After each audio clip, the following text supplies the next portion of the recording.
بسم الله الرحمن الرحيم. الحمد لله رب العالمين. الحمد لله الذي هدانا لهذا وما كنا لنهتدي لولا أن هدانا الله. وصلاة الله وسلامه على سيد الخلق وإمام الحق قائد الغر المحجلين وشفيع المذنبين بإذن من الله يوم يقوم الناس لرب العالمين وعلى آله الطيبين الطاهرين وصحابته البررة. Alhamdulillah, kaum muslimin yang dimuliakan oleh Allah. Di tempat saya ini, tentunya Anda semua telah melihat bermacam-macam kemudahan serta kenikmatan. Mulai dari kesehatan yang saya dan Anda semua rasakan, hingga pada sesuap nasi yang telah kita telan, menjadikan segalanya mudah untuk dikerjakan. Semua itu bukan karena saya dan Anda semua memiliki sebuah keistimewaan atau menyimpan kekuatan. Bukan. Semua itu karena Allah Subhanahu wa Ta'ala masih ingin melihat kita melaksanakan ibadah dan aktivitas lainnya. Semua itu karena Allah Subhanahu wa Ta'ala masih memberikan kita kesempatan dan waktu untuk mengerti tentang apa itu nikmat. Laula an tadarakahu ni'matun min rabbih. Seandainya Muhammad itu tidak segera mendapat nikmat dari Tuhannya, lanubitha bil ara wa huwa mazmum. Niscaya benar-benar Muhammad akan dicampakkan ke tanah yang tandus, kata Allah. Fajtabahu rabbuhu faja'alahu minas salihin. Lalu Allah memilihnya dan menjadikannya termasuk orang-orang yang saleh. Al-Qalam ayat 49 sampai 50. Kaum muslimin yang dimuliakan oleh Allah, tiba-tiba saja hati saya menjadi gemetar, lisan saya kaku, dan badan saya menggigil seolah sedang menahan sebuah rasa yang belum pernah saya alami. Andai saja seseorang akan mendekat dan menghampiri saya, maka ia akan mendengar detak jantung ini seraya berbisik, "Tidakkah kamu mau mengingatkan mereka tentang hari lahirnya Muhammad?" Dan saya pun mulai menyadari bahwa pada malam hari ini kita berada pada momentum yang sangat indah untuk dikenang kembali, yaitu Maulid, hari lahirnya Nabi Muhammad sallallahu alaihi wasallam. Pada malam hari itu, kaum muslimin, seorang laki-laki Yahudi yang berdiam di Makkah, ia berteriak sekencang-kencangnya kepada orang-orang Quraisy, "Ya ma'syar Quraisy, wahai orang-orang Quraisy, hal wulida fikum al-lailah maulud." Apakah ada di antara kalian yang melahirkan seorang anak pada malam hari ini? Faqala al-qaum, wallahi ma na'lamuh. Maka orang-orang menjawab ketika itu, "Demi Allah, kami tidak mengetahuinya." Lalu dia berkata, "Allahu akbar. Unzuru wahfadhu ma aqulu lakum. Wulida hadhihi al-lailah nabi hadhihi al-ummah akhirah." Yahudi tadi berkata, "Allahu akbar, Allah Maha Besar. Perhatikanlah dan ingatlah apa yang aku katakan ini pada kalian. Sesungguhnya pada malam hari ini," katanya, "telah dilahirkan seorang nabi terakhir dari umat ini." Maka sejak saat itu, dunia ini seolah telah kedatangan seorang pelita di tengah-tengah kegelapan. Seseorang yang selalu membuat duka menjadi kebahagiaan, kesempitan terasa lapang jika berada di dekatnya. Dan pada malam ini, sisa-sisa perjuangan beliau sallallahu alaihi wasallam masih terasa sekali melekat dalam sanubari kita. Untuk itu, kaum muslimin, dengan perasaan yang begitu tulus dan penuh kerelaan, melalui tempat yang sederhana ini, saya akan menyampaikan hal-hal yang penting tentang ketawaduan Nabi Muhammad sallallahu alaihi wasallam. Namun sebelumnya, para pendengar yang dirahmati Allah, mari kita simak bersama satu firman saja hingga hati kita terbuka kembali setelah sebelumnya mengeras oleh kesombongan dalam menjalani kehidupan ini. A'udzubillahi minasyaitonirrajim. Bismillahirrahmanirrahim. Wala tamuddanna 'ainayka ila ma matta'na bihi azwajan minhum zahratal hayatid dunya linaftanihum fihi wa rizqu rabbika khairu wa abqa. Taha ayat 131. Allah berfirman, "Wala tamuddanna 'ainayka ila ma matta'na bihi." Dan janganlah kamu tujukan kedua matamu kepada apa yang telah kami berikan kepada golongan-golongan dari mereka. Zahratal hayatid dunya, sebagai bunga kehidupan dunia. Linaftinahum fi, kami coba mereka dengan kehidupan itu. Wa rizqu rabbika khairu wa abqa, dan ketahuilah karunia Allah lah lebih baik dan lebih kekal.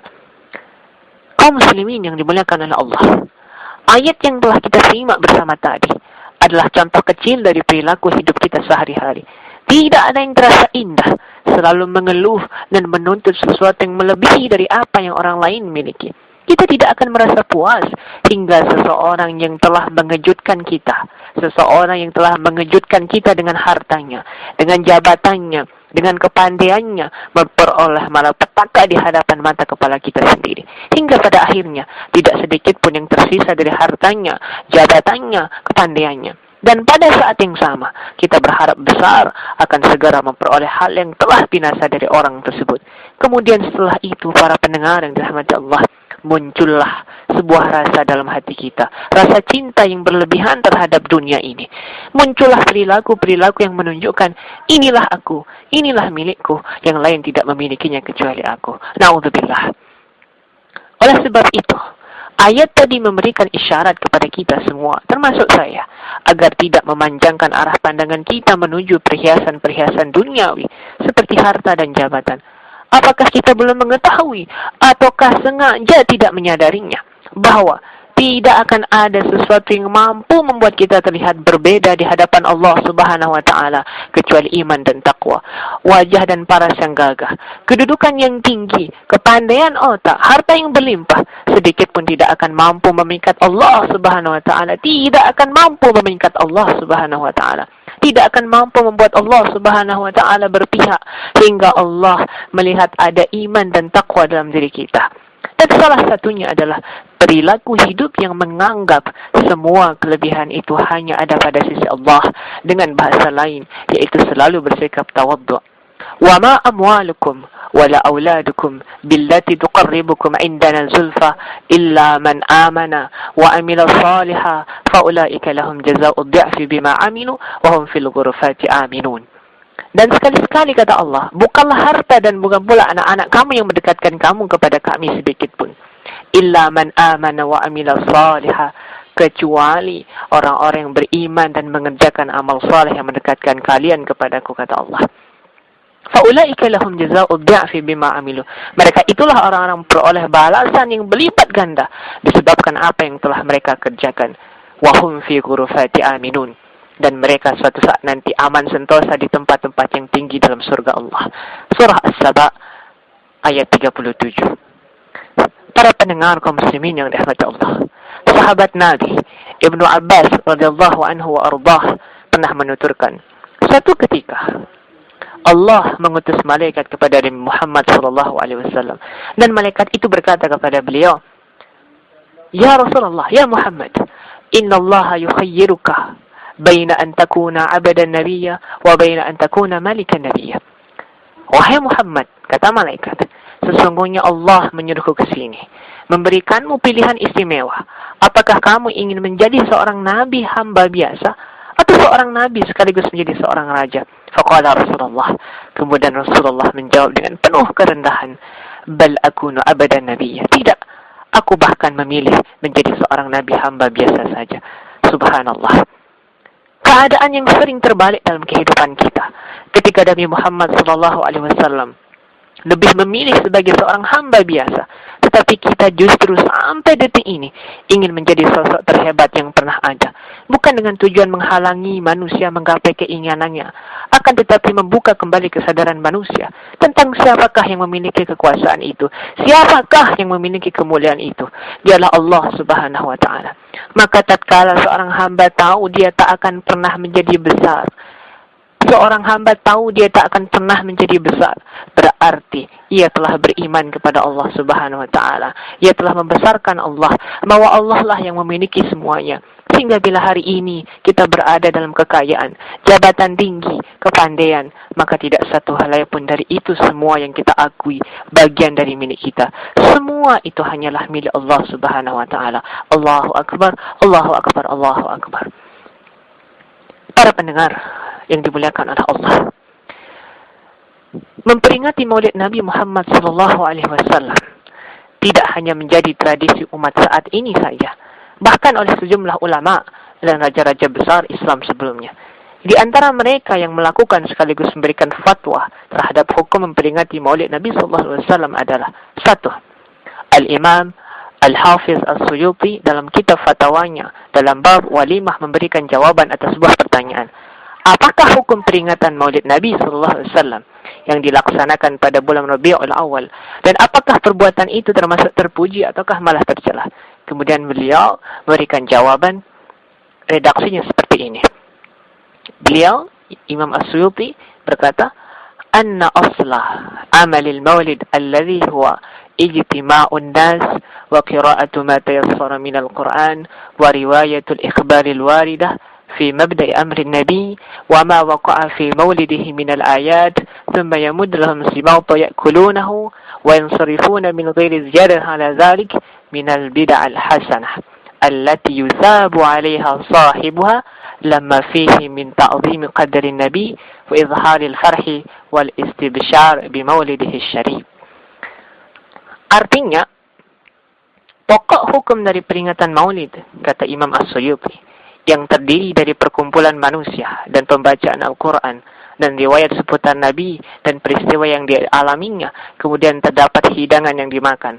Hal semacam itu adalah termasuk bid'ah hasanah yang memperoleh balasan pahala.